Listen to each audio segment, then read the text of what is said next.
जय मसी क्रिसमस तथा नयाँ वर्षको शुभकामना। म भद्रबहादुर रेग्मी, मेरो श्रीमती म छोकी शेर्पा। हामी भजन सङ्ग्रह 20 अध्यायको 7 पद पढेर यहाँहरूलाई एउटा भजन हामी पेश गर्नेछौँ। भजन सङ्ग्रह 20 अध्यायको 7 पद यहाँले भजन सङ्ग्रह 20 अध्यायको 7 पदमा यस्तो लेखेको छ, कोही रथहरूमा र कोही घोडाहरूमाथि भरोसा गर्छन्, तर हामी त परमप्रभु हाम्रा परमेश्वरकै नाउँमा भरोसा गर्छौँ। आमेन। धन्यवाद छ यो वचनको लागि। हामी परमेश्वरमा नै भरोसा गर्दछौँ।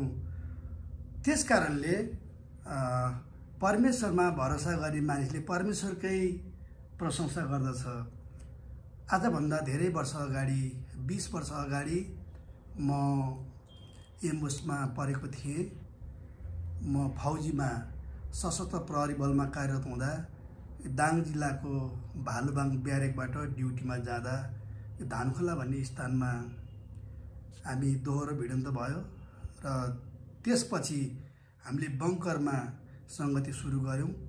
अनि त्यो बेलामा परमेश्वर मलाई एउटा भजन दिनुभयो र मेरो आमालाई सम्झेर, मेरो आमाको लागि र नेपालको लाखौँ आमाहरूको लागि जसको छोराछोरीले प्रभुमा विश्वास गर्नुभएको छ उहाँहरूको आमाको लागि र विश्वास नगर्नुभएका आमाहरूको लागि पनि हाम्रो यो भजनले, परमेश्वरले एउटा भजन दिनुभएको छ। त्यो भजनद्वारा हामी सुसमाचार्य भजन गाउनेछौँ।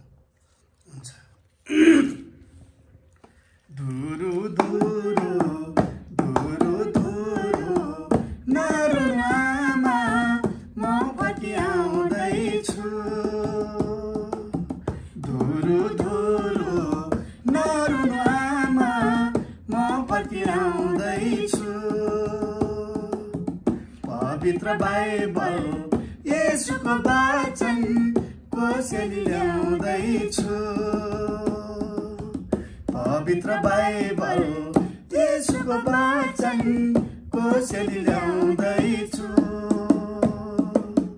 गाउँघरमा सोध्लान् खोइ छोरा भन्लान् ईसाई बो भनिदिनु, गाउँघरमा सोध्लान् खोइ छोरा भन्लान् ईसाई बो भनिदिनु।